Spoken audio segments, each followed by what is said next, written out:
I still remember the exact moment my heart finally turned to stone. Funny how after decades of disappointments, it was something so seemingly small that pushed me over the edge. But that's how it often happens, isn't it? A lifetime of silent sacrifice, of swallowing your pain, of making excuses for the people who should love you the most. And then one day, one moment, one sentence, and everything just breaks. Don't forget to subscribe to the channel and comment where you're watching from. This journey is just beginning, and I have a feeling some of you might need to hear what comes next. My name is Elizabeth Harmon. Most people call me Ellie, though my daughter Cassandra, Cassie, hasn't called me anything in almost 2 years. Not until the invitation arrived. I live alone in a modest ranch-style house in Deer Creek, Missouri. The same house where I raised my children after their father walked out on us when Cassie was 7 and Michael was 10. It's quieter now, of course.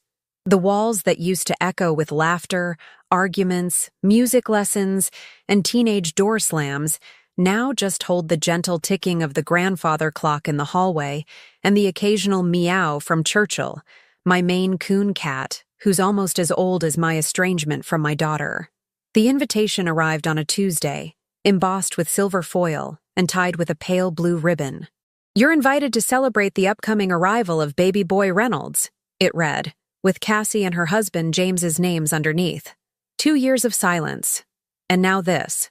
Not a phone call, not a coffee date, just a formal invitation to celebrate the grandchild I didn't know was coming. I should have thrown it away. Part of me wanted to. But despite everything, a small voice whispered that maybe this was an olive branch, a chance to start again. That small voice had been wrong many times before, but hope is a stubborn thing. I called Michael first. My son, the peacemaker, the one who still came around for Christmas and my birthday, though always alone, never bringing his wife Lisa or their 2 children, the one who said he was stuck in the middle, but somehow always ended up on his sister's side when it mattered. "Mom, you should go," he said, his voice careful, measured. "Cassie's different now. Pregnancy has softened her. She talks about you sometimes." "What does she say?" I asked, trying not to sound too eager. A pause. "She says she misses the way things used to be." I didn't point out that the way things used to be meant Cassie living in my house for 6 months after her first divorce, rent-free, while I worked double shifts to cover the mortgage. Or that it meant me watching her children every weekend so she could find herself through a series of relationships that worried me sick, but that I never criticized. Or that it meant me co-signing the loan for her business, the one that failed when she lost interest, leaving me to pay off $40,000 of debt well into my retirement years. Instead, I said, I miss her too. I spent $300 I couldn't really spare on a cashmere baby blanket in the softest shade of blue. I had my hair done for the first time in months, bought a new dress that hid the weight I'd gained since the loneliness had driven me to find comfort in late-night bowls of ice cream. I even practiced what I would say when I saw her. Nothing about the past, nothing about the hurt. Just how happy I was for her. How excited I was to meet my grandchild. The baby shower was held at a vineyard about an hour outside of town, a place with rolling hills and a renovated barn that glowed with string lights. I recognized some faces from Cassie's longtime circle of friends, a few relatives from James's side. Michael was there with Lisa, though they were deep in conversation with James's parents and didn't see me arrive. Cassie was radiant in a flowing white dress, her stomach a perfect round globe, her face fuller but still beautiful with that same heart-shaped smile that could charm anyone. She had always been the pretty one, the charismatic one, the one people were drawn to. She saw me. For a moment, her smile faltered, and I felt my own smile freezing in place. But then she walked over, accepted my awkward hug with a stiff one of her own. "You came," she said, not quite meeting my eyes. "Of course," I replied. "I wouldn't miss it. You look beautiful." She nodded, glancing around the room as if hoping someone would rescue her from the conversation. "Thanks for coming. There's food and drinks over there. I should get back to greeting people." And she was gone, swallowed by a group of young women who circled around her, touching her stomach, laughing at whatever she was saying. I found a seat at a table near the back, placed my gift on the designated table that was already overflowing with packages wrapped in blue and silver. A waiter offered me champagne, but I asked for water instead. I wanted to stay clear-headed, to not give anyone a reason to whisper about me. An hour passed. I made small talk with a cousin of James's who didn't know who I was, watched as Cassie opened gifts and exclaimed over tiny outfits and handmade quilts. My gift remained untouched at the bottom of the pile, and then it was time for speeches. James went first, thanking everyone for coming, his hand protectively on Cassie's shoulder. Next came Lisa, surprisingly, reading a poem about motherhood that made several women dab at their eyes. I noticed she never once looked in my direction. Then Cassie stood, one hand on her belly, the other holding a glass of sparkling water. "I want to thank all of you for being here," she began, her voice carrying clearly through the barn, "for supporting us on this journey, starting a family. It's terrifying and wonderful, and having all of you in our lives means everything." She turned slightly, and I realized she was looking at an elegant woman in her 60s with perfectly coiffed silver hair and a designer dress. Patricia Reynolds, James's mother. But I especially want to thank someone who has been a guiding light for me, especially these past few years. Someone who showed me what true motherhood looks like: patient, understanding, and unconditional. I felt my chest tighten. Was this the moment? After all this time? "Patricia," Cassie continued, her voice thick with emotion, "this is for you." The room faded around me as she raised her glass higher. "This is the woman I wish had raised me. She will be the one and only true grandmother to my child." The room erupted in applause. Patricia stood, wiping tears, embracing my daughter, while James beamed beside them. Michael was clapping too, his eyes carefully avoiding the back corner where I sat. Frozen, my untouched water glass trembling slightly in my hand. No one noticed when I stood. No one noticed when I walked out, leaving the expensive blanket behind. No one called after me or followed me to the parking lot where I sat in my car, hands gripping the steering wheel, not crying. No, not crying at all, because something was happening inside me.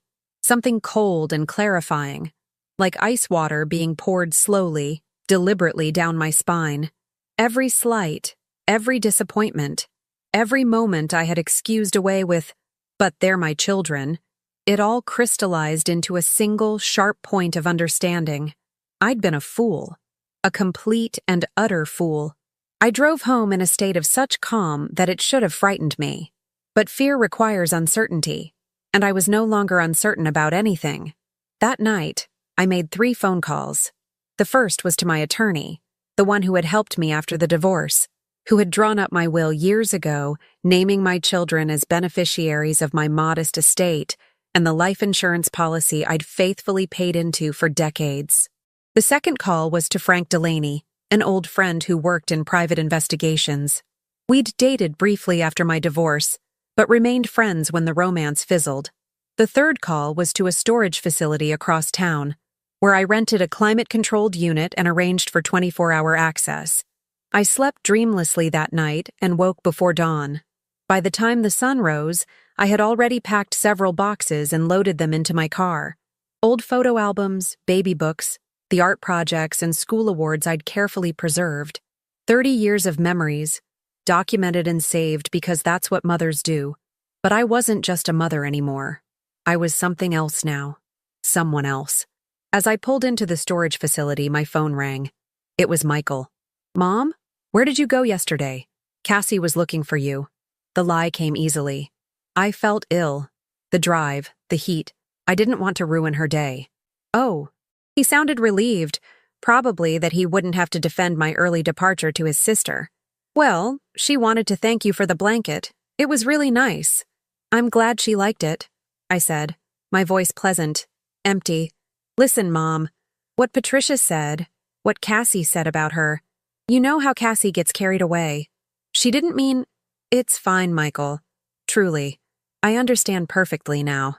And I did. For the first time in decades, I understood exactly what I needed to do. "I have to go," I told him. "I have a busy day ahead." As I hung up, I looked at the boxes in my back seat. the physical evidence of a lifetime of love and care, soon to be locked away. Tomorrow, much more would join them. And the next day, something would arrive at Cassie's door that would change everything. Because I had finally learned what my children had known all along, that love without respect is just another form of servitude. And I was done serving. The first package arrived at Cassie's door exactly 1 week after the baby shower. I know because I had it delivered with a signature requirement, timed for 9 a.m., early enough to disrupt their morning routine, but not so early that they could claim harassment. Inside was a simple leather-bound book. On the cover, embossed in gold, Financial Records, Cassandra Reynolds, 2015-2023. No note, no explanation. Just 8 years of meticulously organized bank statements, receipts, and loan documents. Every cent I'd given her. Every bill I'd paid. Every financial rescue mission I'd mounted. Detailed with dates and amounts. Totaling just over $157,000. My phone rang that afternoon as I was deadheading roses in my garden. Churchill lounged nearby in a patch of sun, his tail twitching occasionally when a butterfly ventured too close. "What the hell is this?" Cassie's voice was shrill, indignant. "Hello, Cassandra. I assume you received my gift." "Gift? You call this a gift? A bunch of old receipts? What are you trying to prove?" I snipped a wilted bloom, watching as it fell to the ground. "I'm not trying to prove anything. I'm simply organizing my affairs. By sending me this accounting? What, am I supposed to pay you back now? After that speech Patricia gave, you're trying to make me feel guilty?" I almost laughed at the irony. "The speech Patricia gave? I believe it was you who said she was the mother you wished had raised you, the one and only true grandmother to your child." Silence, then a huff. "You know I didn't mean it like that. I was emotional. Pregnant women say things." "Yes," I agreed mildly. "People say things. And sometimes those things are exactly what they mean. So this is, what? Revenge? You're tallying up what you think I owe you for being my mother?" I cut another dead bloom. "Not at all. Consider it a baby gift, a history of generosity for you to pass down to your son. A family legacy." "You're unbelievable," she spat. "I'm hanging up." "Before you do," I said, my voice still calm, pleasant even, "you might want to tell Michael to check his mail tomorrow." She hung up without another word. I continued with my gardening, feeling the warmth of the sun on my shoulders, the slight ache in my knees as I knelt among the flowers. For the first time in years, I felt unburdened, light. The next day, Michael received his package, similar to Cassie's, but with one key difference. His contained not only financial records, but also printed copies of emails and text messages, conversations between him and his sister about me, planning sessions on how to handle the mom situation, discussions about keeping their children away from my negative influence. Messages I never should have seen, except that Frank Delaney was very good at his job, and Michael had always been careless with his passwords. His call came in the evening, his voice low, controlled. Always the diplomat, my Michael. "Mom, what are you doing?" "Hello, Michael. Did you receive something interesting in the mail?" A long pause. "This isn't like you." "No?" I asked, genuinely curious. "What am I like then?" Another pause. "You're forgiving, understanding. You don't hold grudges." "Ah," I said, stirring the soup I was making for dinner. "And how has that worked out for me?" "Mom, if this is about what Cassie said at the shower, it's not just about the shower, Michael. It's about 2 decades of taking and taking and taking, while I kept giving. It's about you telling your wife that I'm emotionally draining, and that's why you don't bring the kids to see me. It's about Cassie borrowing money she never intended to repay while complaining to her friends about my outdated views and embarrassing clothes." His breathing changed. "How do you know about those conversations? Does it matter? They happened. You said those things. You meant them. People say things they don't mean when they're frustrated," he argued, but his voice had lost its certainty. "Perhaps," I conceded. "But when those things are said consistently over years to multiple people, that's not frustration, Michael. That's character. So what do you want? An apology?" Fine, I'm sorry. We're sorry. Just stop whatever this is. I tasted my soup. It needed salt. It's far too late for apologies. And this isn't something that can be stopped. This is consequence, Michael. This is what happens when people take kindness for weakness for too long. Are you threatening us? Now there was an edge to his voice. Not at all, I said, adding a pinch of salt to the pot. I'm simply informing you of a change in our relationship dynamic. For decades, it's been about what you need, what Cassie needs. Now it's about what I deserve. And what's that supposed to mean? It means there will be 2 more deliveries. One tomorrow, one the day after. And then we'll be done. He started to say something else, but I hung up. Churchill jumped onto the counter, eyeing my soup hopefully. I scratched behind his ears, smiling at his rumbling purr. No soup for you, I told him. But I think we have some of that fancy salmon left. The next morning, identical manila envelopes arrived at Cassie's and Michael's homes. Inside each was a copy of my new will, dated the day after the baby shower. It outlined in clear, legal language how my estate, my house, my savings, my life insurance policy, would now be divided. 50% to the local animal shelter where I volunteered, 25% to the Community College Scholarship Fund for single mothers, 25% to a trust for any grandchildren who sought contact with me after turning 18. Nothing for Cassie. Nothing for Michael. Also included was documentation of the irrevocable trust I'd established, ensuring they couldn't contest the will after my death. Cassie called, screaming about family obligation and selfishness. I let it go to voicemail. Michael texted, "We need to talk." I didn't respond. That night, I slept more peacefully than I had in years, knowing that tomorrow would bring the final piece of my plan, the piece that would hurt the most, because it wasn't about money or inheritance or material things. It was about memory, about legacy, about who we really are when all the pretense is stripped away. The final packages were larger, requiring special delivery. Heavy boxes containing photo albums, baby books, school reports, art projects, awards. All the physical evidence that I had been a mother who cared, who showed up, who celebrated every milestone, who kept every drawing, every Mother's Day card, every report card. With one crucial difference. In each item where my name had been, it was now carefully removed and replaced with Patricia Reynolds. Every "to Mom" inscription altered. Every Elizabeth Harmon, proud parent, digitally changed in the photographs of school events. I had effectively erased myself from their histories and replaced myself with the woman my daughter wished had raised her. Cassie arrived at my door 3 hours later, the box clutched in her arms, her face blotchy with tears. Michael's car pulled up just behind hers. For a moment, seeing them there on my porch, my children, coming home, I felt a flicker of something. Not regret, exactly, but remembrance of who we had been to each other once. Then Cassie spoke, and the moment passed. "How could you do this?" she demanded, her voice breaking. "These are our memories." I looked at her calmly. "Are they? I thought you'd prefer Patricia in them." They stood there on my porch, my children, now grown adults with lives of their own, looking at me as if I were a stranger. Perhaps I was. Perhaps the mother they thought they knew had never existed at all, just a convenient fiction they'd created to justify their behavior. "May I help you?" I asked, as if they were door-to-door salespeople interrupting my evening. "Help us?" Michael echoed, his voice strained. "Mom, you've defaced family heirlooms. You've photoshopped our entire childhood." I stepped aside, gesturing for them to enter. No point having this conversation for the neighbors to hear. They hesitated, then came in, Cassie still clutching the box of altered memories, Michael following with his hands shoved deep in his pockets. My living room was immaculate. I'd been cleaning obsessively since the baby shower, removing photos of them from the walls, putting away the knickknacks they'd given me over the years. The space felt lighter, less burdened with sentiment.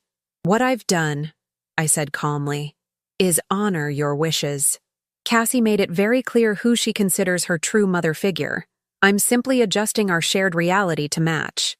"This isn't reality," Cassie spat, dropping the box onto my coffee table with a thud. A few altered photos spilled out. Her 5th birthday party, her high school graduation.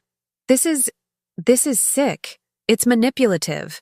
Is it? I asked, genuinely curious. You stand in front of a room full of people and declare another woman to be the mother you wished had raised you, and that's not manipulative? That's not sick? Michael stepped between us, ever the mediator. Mom, what Cassie said was wrong. We both know that. But this, he gestured to the box. This is not the way to handle it. And what is the way to handle it, Michael? I asked, my voice still even. Should I have cried? Made a scene? Begged for my daughter's love and approval? Tell me, since you seem to be an expert on maternal behavior, what is the appropriate response when your child publicly rejects everything you've ever done for her? He had no answer. Of course he didn't. Cassie was leafing through the altered photos now, her hands trembling slightly. How did you even do this? There are hundreds of photos here. I have time, I said simply, and motivation. But why? She asked, looking up at me with red-rimmed eyes. What's the point of all this? To hurt us? To make us feel guilty? I considered the question carefully before answering. No, Cassandra.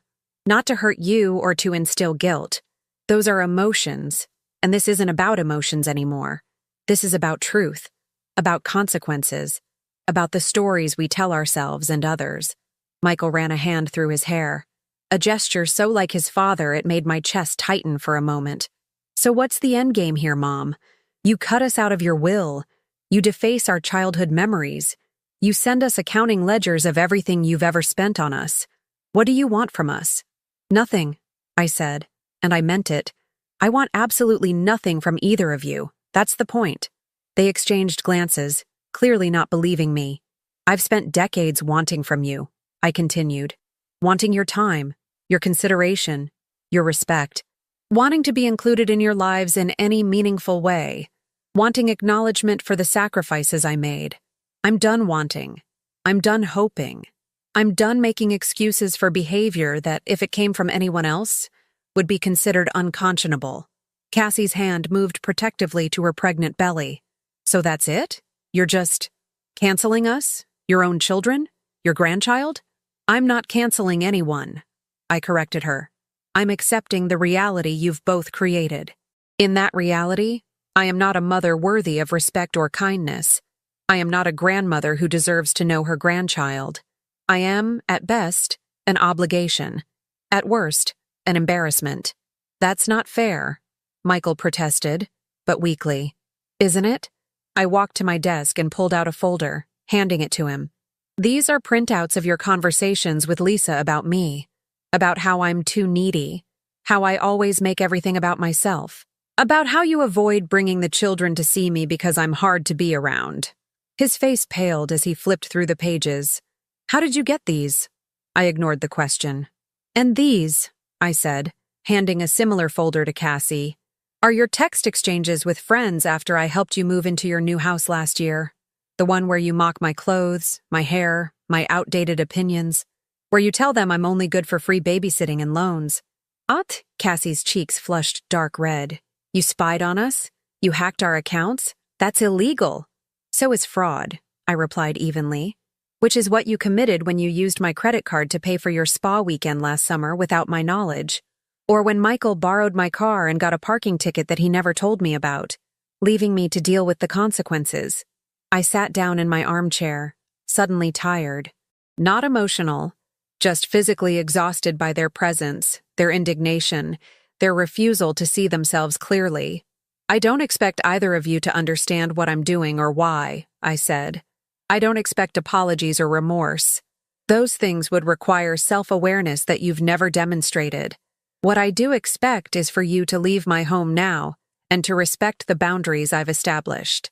Boundaries? Michael looked bewildered. What boundaries?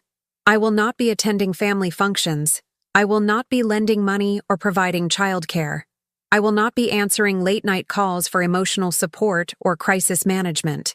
I will be living my life for myself and only myself from this point forward. Cassie made a choking sound. So you're just abandoning us? Your own children? When I'm about to have a baby? The irony was so thick I could almost taste it. Abandonment requires an existing responsibility. You've made it abundantly clear that I have none toward you, and Patricia will make an excellent grandmother, I'm sure. This isn't you, Michael said, his voice dropping to almost a whisper. The mom I know wouldn't do this. The mom you knew was a fiction, I replied. A convenient character you created, endlessly forgiving, infinitely giving, with no needs or feelings of her own.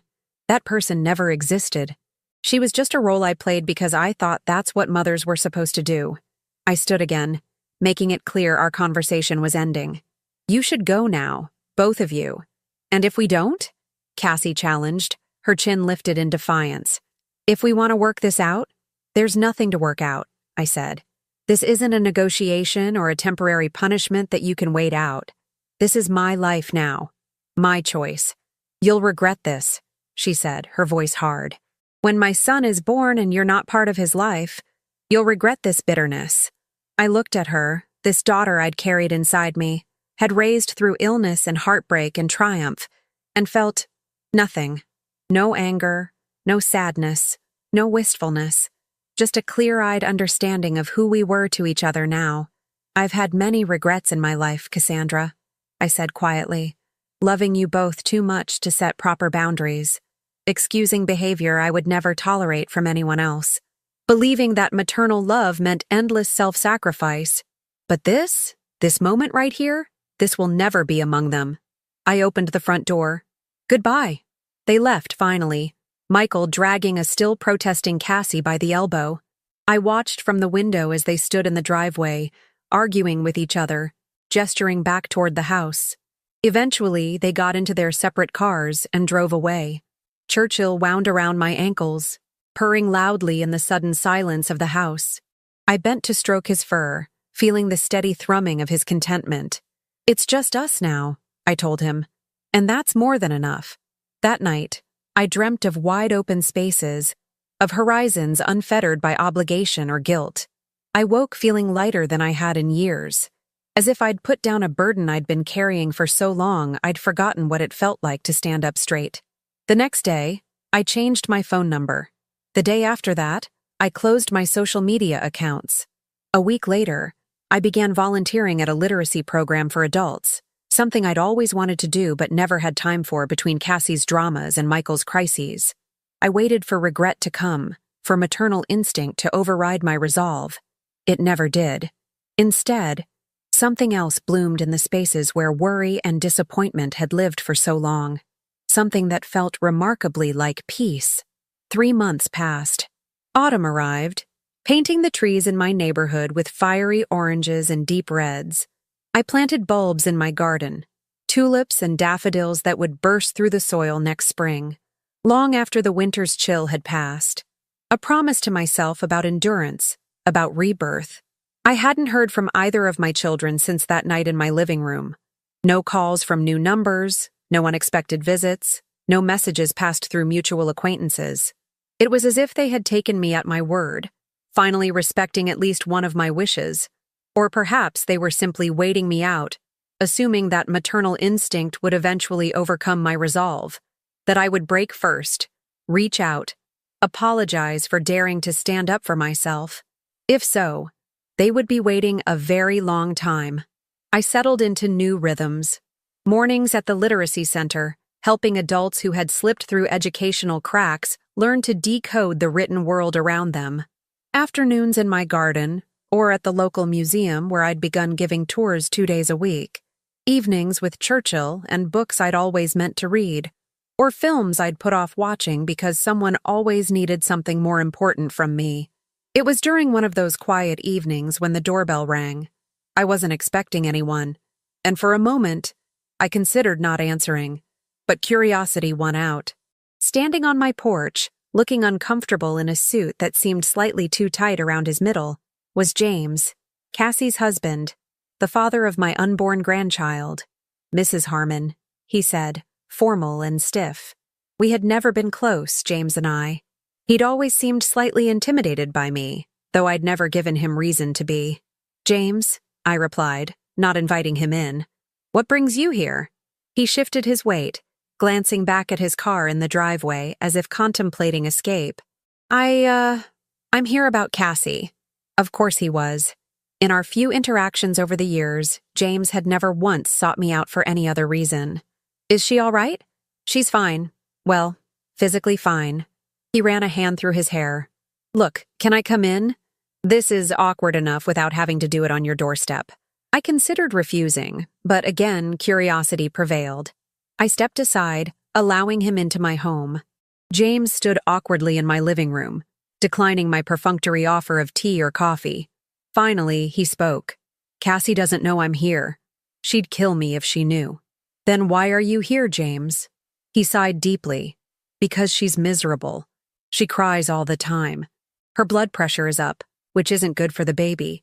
She's not sleeping, and it's affecting us. Our marriage. Our preparations for the baby. Everything.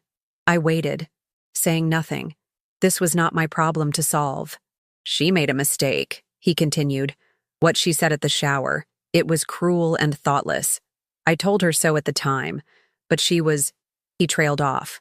She was what? I prompted, my voice neutral. Showing off, he admitted, looking pained. For Patricia. For my family. They have money, you know. Status. Cassie's always felt, I don't know, like she has to prove she belongs with us. And rejecting her own mother publicly was her way of proving that? I asked, unable to keep a slight edge from my voice. James winced. It was wrong. She knows it was wrong. What I'm trying to say is, she's sorry. Really sorry. And yet, she's not the one standing in my living room saying so. She's afraid, he said simply. Afraid you won't forgive her. Afraid of what you'll say. And after what you did with those photos, those financial records, she's hurt and angry too. I see, I said, though in truth, I didn't. The audacity of it, to hurt someone deeply, then be angry when they refuse to be your emotional punching bag any longer. So, what exactly are you asking of me, James? He straightened, seeming to gather his courage. Come to the hospital when the baby is born. Be part of your grandson's life. Let Cassie apologize properly in person. Start fresh. I almost laughed at the simplicity of it. As if years of disrespect and my public humiliation could be erased with a hospital visit and an apology offered only under duress. And if I refuse? I asked, curious about his response. James looked genuinely confused. But he's your grandson. Your family. Yes, I agreed. Just as Cassie and Michael are my children, my family. And yet that connection didn't stop them from treating me with contempt for years. Why would it be different with a grandchild? Because it's a chance to break the cycle, he said with surprising insight. To start over. I studied him, wondering if he really believed what he was saying, or if this was just another manipulation, another attempt to bring me back into line. Did you know, I said conversationally, that after Cassie's first marriage ended, I took her in, supported her financially and emotionally for almost a year? That when she decided to start her boutique, I co-signed the loan because no bank would take a chance on her credit history. That when that business failed due to her mismanagement, I was the one left paying off the debt. James looked away. I knew some of it. And did you know that when Michael lost his job 3 years ago, I cashed in part of my retirement fund to help him make his mortgage payments until he found work again? Or that I've never once been invited to spend a holiday with him and his family, despite living less than 30 miles away?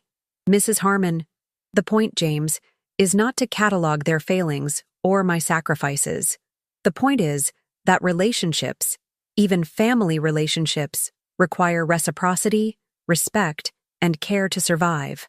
For too long I convinced myself that maternal love meant accepting scraps of affection and basic courtesy in return for complete devotion. I was wrong. He was silent for a long moment. So that's it? You're just done with them? With all of us? I'm done with one-sided relationships, I clarified. I'm done being taken for granted. I'm done making excuses for people who should know better. And the baby? He's innocent in all this. A low blow, but not unexpected. Yes, he is, I agreed. And when he's old enough to seek me out on his own, should he wish to, I'll welcome him. My will provides for him directly when he turns 18, bypassing his parents entirely. James's eyebrows shot up at that information. You've really thought this through. I've had decades to think about it, James. Decades of hoping things would change naturally, that my children would mature into the kind of adults who treat others, including their mother, with basic dignity. I was wrong to wait so long. He stood, recognizing defeat when he saw it. Cassie's due in 3 weeks. If you change your mind, I won't, I said, not unkindly. But I appreciate your effort today.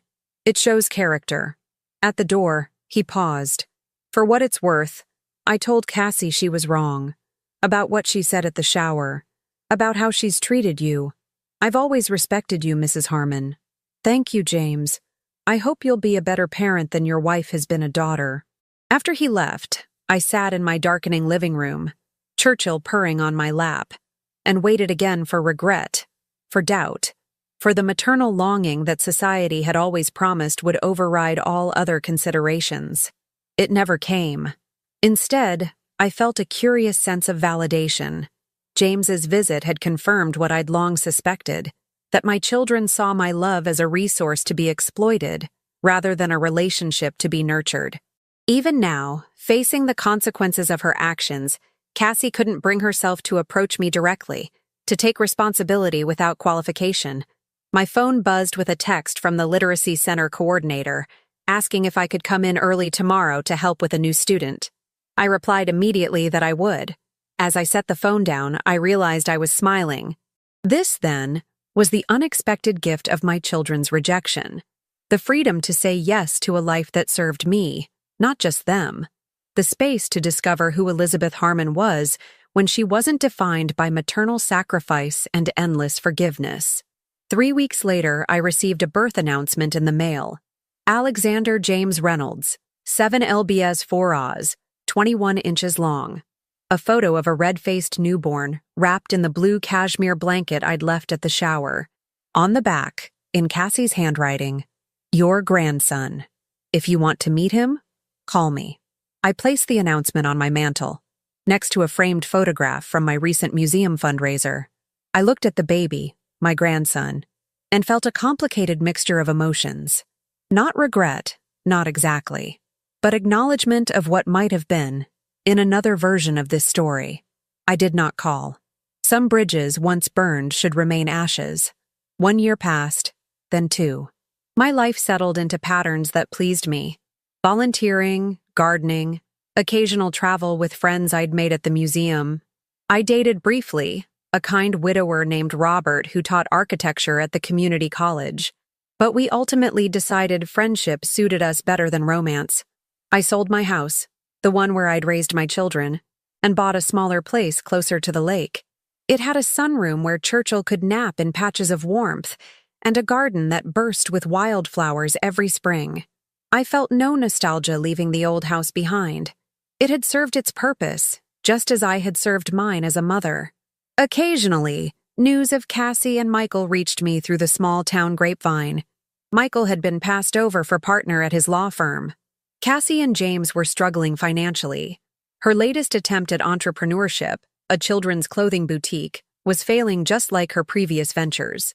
Their son, my grandson, was apparently a bright, curious toddler with James's steady temperament rather than Cassie's mercurial one. None of this information stirred me to action. I observed it with the detached interest one might have in characters from a book read long ago. Recognizable, but no longer emotionally engaging. Until the day Patricia Reynolds died. I heard about it from Robert, who had attended the same charity function where she'd suffered a massive stroke. Collapsed right there during the silent auction, he told me over coffee. Gone before the ambulance arrived.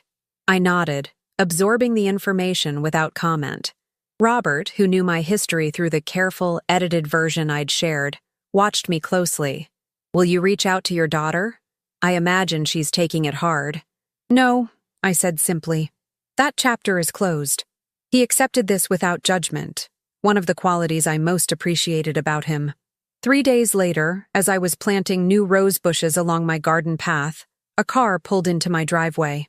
I straightened, brushing dirt from my knees, and watched as Michael emerged, looking older than his 42 years. "Mom," he said, approaching cautiously as if I might flee or turn him away immediately. Perhaps I should have. "Michael," I replied. "What brings you here?" He gestured vaguely to my garden. "New place looks nice. Suits you." I waited, not making this easy for him. After a moment, he sighed. "You've heard about Patricia Reynolds?" "Yes. Cassie's a mess. James, too, honestly. The funeral's tomorrow." I said nothing. My silence a question in itself. "Look," Michael said, running a hand through hair that had more gray than I remembered. I know things are bad between us. I know we deserve it. But Cassie needs her mother right now. Her real mother.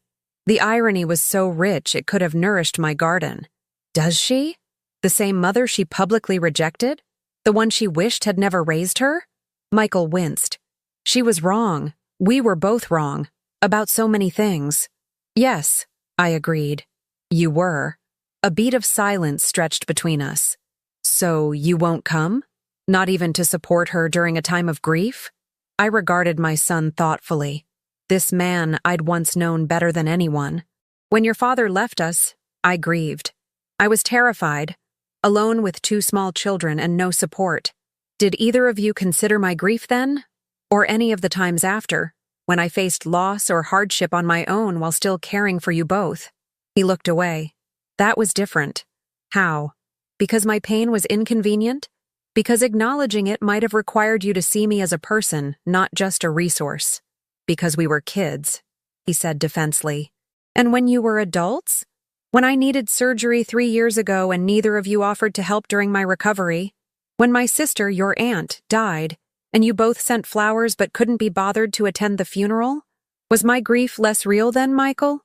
Less deserving of support? He had no answer for that. I turned back to my roses, kneeling again in the soft earth. Cassie made her choice clear at that baby shower. Patricia was her true mother. Now she's lost that mother, and I'm sorry for her pain. Truly. But I am not a backup plan, to be pulled off the shelf when convenient and discarded when no longer needed. It's not like that, he protested weakly. It's exactly like that, I replied, tamping soil around a new plant. And we both know it. Michael stood there for several long moments, shifting his weight from foot to foot. Finally, he spoke again. There's something else. Something you should know. I looked up, curious despite myself. James left Cassie 3 months ago, filed for divorce. He has primary custody of Alex. The business is bankrupt. He hesitated. She's not doing well, Mom. Patricia was helping her financially, and now that's gone too. I absorbed this information, waiting for the maternal concern to overwhelm my resolve. It didn't come. I'm sorry to hear that, I said, and I meant it. Suffering brought me no joy, not even the suffering of those who had hurt me. But Cassie is an adult. She'll have to find her own way through this, just as I did when your father left. Michael's face hardened. So that's it? Sorry to hear that. Good luck? She's your daughter. Biology doesn't erase behavior, Michael, I said, rising to my feet again. It doesn't entitle anyone to unlimited chances to inflict pain without consequence. What about forgiveness? He asked. Isn't that what mothers do? Forgive? I brushed the dirt from my gardening gloves, considering my words carefully. Forgiveness is possible when there's genuine remorse, changed behavior, and an understanding of the harm caused. Without those elements, it's not forgiveness, it's permission. Permission to continue treating someone as disposable. She's remorseful, he insisted. We both are. Are you? Or are you suddenly aware that you've lost your safety net? Your emotional support system? Your financial backup plan? I shook my head. Remorse that appears only when you need something isn't remorse at all, Michael. It's manipulation. He stared at me for a long moment, perhaps truly seeing me for the first time in decades. You've changed, he said finally. No, I corrected him. I've simply stopped pretending to be someone I'm not. Someone who would accept crumbs of respect in exchange for unconditional love and support. What can we do? He asked, his voice smaller than I'd heard it since he was a child afraid of thunderstorms. How do we fix this? That's the point, Michael. You don't fix it.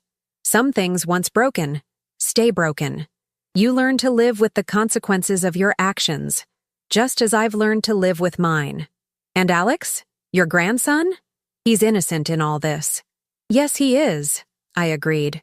And as I told James, when Alex is old enough to seek me out independently, I'll welcome him.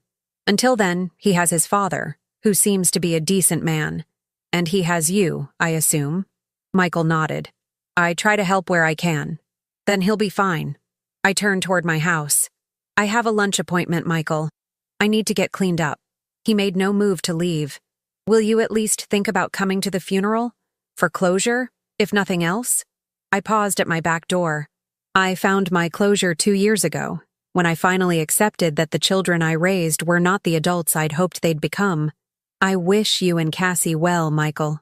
I truly do. But my well-wishing will be from a distance. After he left, I showered and dressed for my lunch with Robert and 2 other friends from the museum board. As I applied lipstick in the mirror, I studied my reflection, the silver in my hair, the lines around my eyes, the set of my mouth. I looked serene, unburdened. That evening, I sat on my porch with a glass of wine, watching fireflies illuminate the gathering dusk. My phone buzzed with a text from Michael. Funeral is at 2 p.m. tomorrow. First Presbyterian, just in case. I didn't reply. Instead, I booked an afternoon tour at a botanical garden 2 hours away, something I'd been meaning to do for months. The next day, as Patricia Reynolds was laid to rest, I walked among exotic flowers and lush greenery, taking photographs of particularly beautiful specimens. I felt no guilt, no regret, no sense of obligation unfulfilled. What I felt was something rarer and more precious, the peace that comes from acknowledging your own worth, from refusing to participate in relationships that diminish rather than enhance your life, from recognizing that some wounds can't be healed through forgiveness alone. Some require the cauterization of complete separation. My children had made their choices. I had made mine. And in doing so, I had finally become the mother they deserved, one who taught them, through unyielding consequence rather than hollow words, that how we treat others matters, that respect is not optional in meaningful relationships, that love without boundaries is not love at all, but servitude. It was perhaps the most important lesson I would ever teach them. Whether they learned it or not was beyond my control, but I had, at last, learned it myself, and that was enough.